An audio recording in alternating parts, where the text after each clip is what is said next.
Je vais commencer avec un psaume que j'ai lu hier soir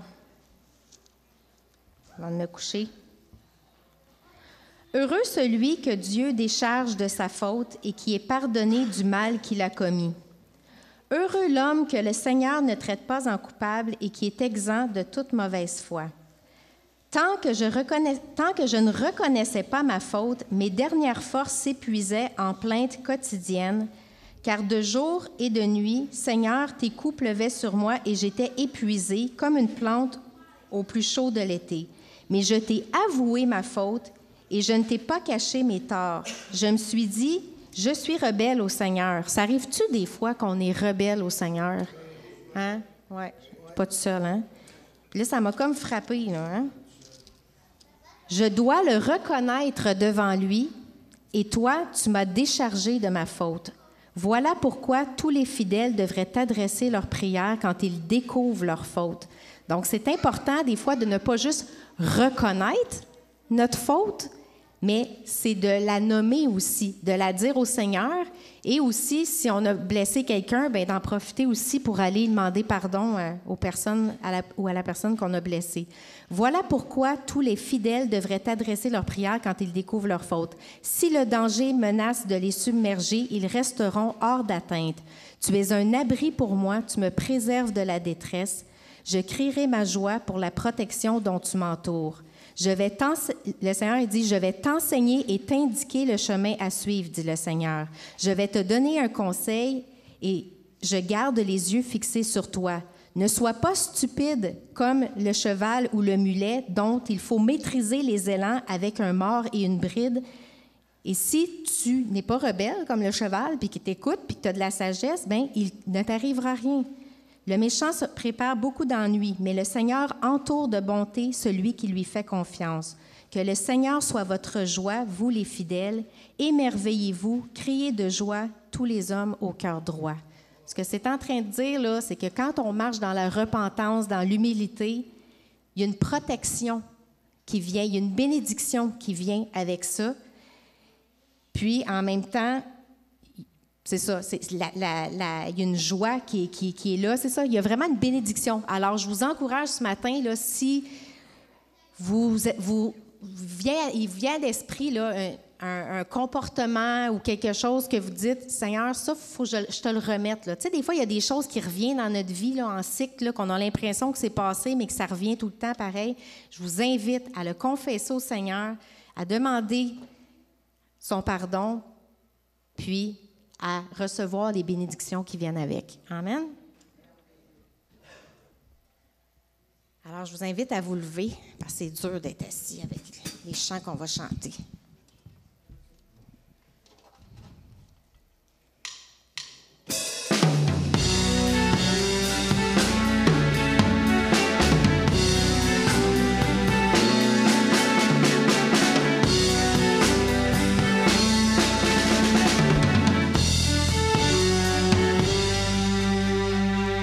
Tu transformas l'eau en vin, toucha les yeux de ta main, n'est comme toi, comme toi. Dans nos ténèbres tu brilles, tu nous redonnes la vie, n'est comme toi.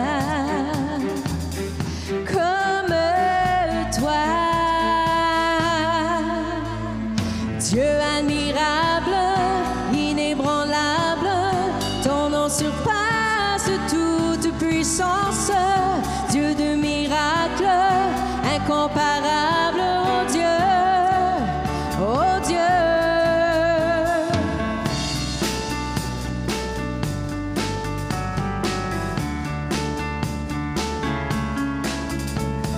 Dans nos ténèbres tu brilles, tu nous redonnes la vie, n'est comme toi, comme toi. Dieu admirable, inébranlable, ton nom surpasse toute puissance. Dieu de miracles, incomparable, oh Dieu, oh Dieu.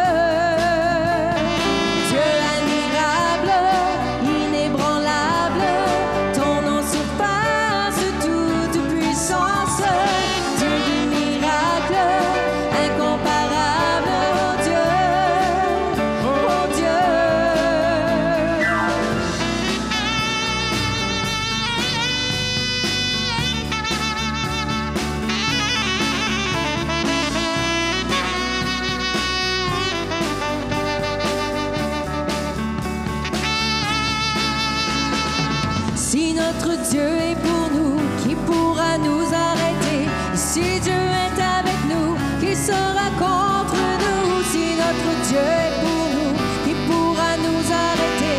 Si Dieu est avec nous, qui sera contre nous?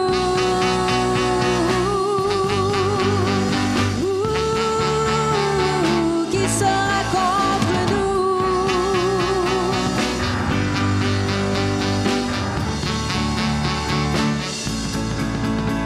Dieu admirable, incomparable, ton nom surpasse toute puissance. Dieu de miracles, incomparable, oh Dieu, oh Dieu. Si notre Dieu est pour nous, qui pourra nous arrêter? Et si Dieu est avec nous, qui sera contre nous? Si notre Dieu est pour nous, qui pourra nous arrêter? Et si Dieu est avec nous, qui sera contre nous?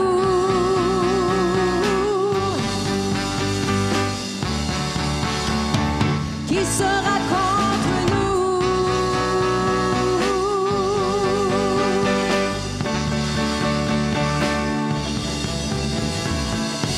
Alléluia, alléluia, Jésus. Là, par exemple, on vient de chanter que Dieu est un Dieu incomparable et un Dieu de miracles. Là, on a quelqu'un un matin qui a mal, qui a un problème de dos qui a barré, qui est dans souffrance. Alors, on peut-tu juste pas chanter à matin les paroles puis les mettre en pratique? Qu'est-ce que vous diriez de ça? Fait que peut-être les gens qui sont autour de mon frère ici, là, attends, rappelle-moi ton nom, c'est-tu Benoît, hein? Benoît, juste mettre votre main sur son épaule, puis on va déclarer dans le nom de Jésus que cette douleur-là parte parce que c'est un pourvoyeur pour sa famille, alors c'est pas vrai qu'il va ressortir d'ici avec un mal de dos. Amen. Alors, Seigneur, on te demande maintenant une action de ton Saint-Esprit. On te remercie pour Benoît, Seigneur. On te remercie pour l'amour que tu as pour lui et tout ce qu'il fait, Seigneur Dieu, pour sa famille, pour les gens autour de lui. Ce matin, on te demande, Seigneur Dieu, de manifester ton amour à travers une guérison pour lui, Seigneur. Dans le nom puissant de Jésus, on demande à ce mal de dos, à ce nerf qui est coincé, de décoincer maintenant dans le nom puissant de Jésus. Nous déclarons, Seigneur, que la douleur quitte maintenant, que toute l'inflammation autour du nerf disparaisse dans le nom puissant de Jésus. Seigneur, que Benoît ressorte d'ici comme si jamais rien s'était passé, Seigneur. Merci, Seigneur. On ne veut pas être seulement des chrétiens qui parlent, qui disent, qui chantent des belles paroles, Seigneur, mais on veut être des chrétiens qui marchent par la foi, qui ont l'audace de demander les choses parce que tu es un Dieu admirable, incomparable. Il n'y a rien qui te surpasse, Seigneur Dieu. Tu es le Dieu des miracles. Dans le nom de Jésus, nous le déclarons ensemble par la foi. Amen. Alléluia.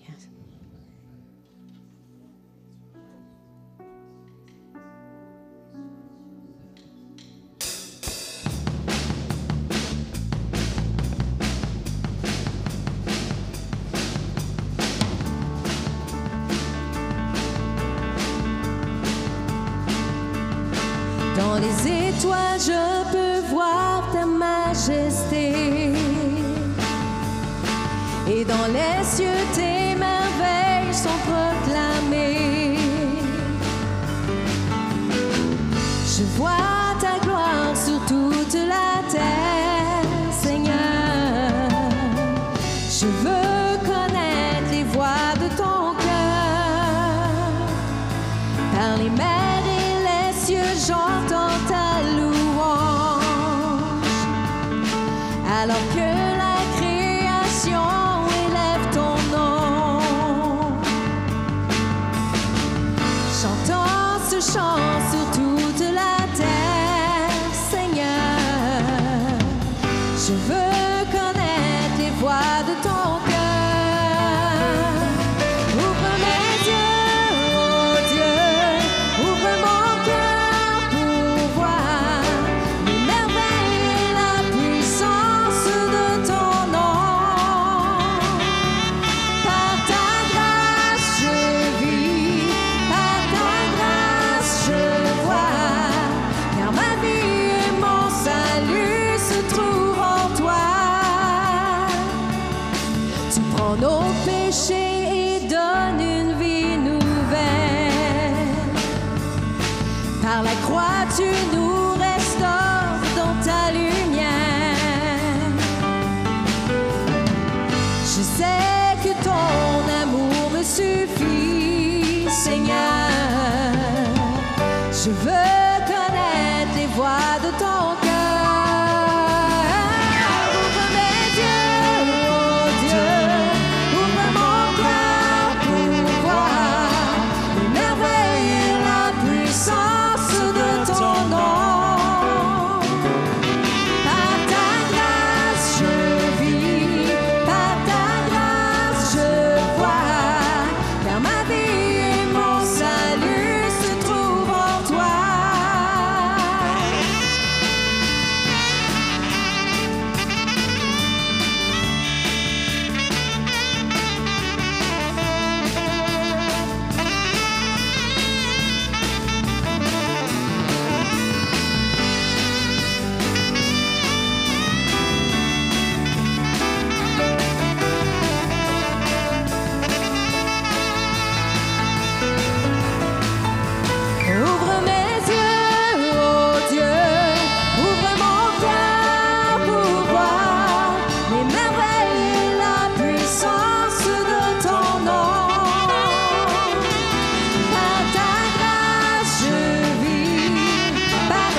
Béni sois-tu, Seigneur. Béni soit ton nom éternel.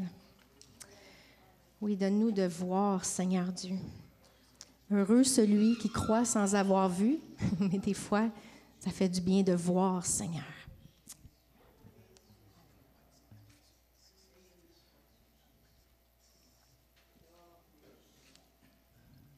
Merci pour ta présence qui est là ce matin, Jésus. Que tu puisses manifester, Seigneur Dieu, que notre foi se manifeste ce matin par des miracles. On veut voir ta main agir, Seigneur.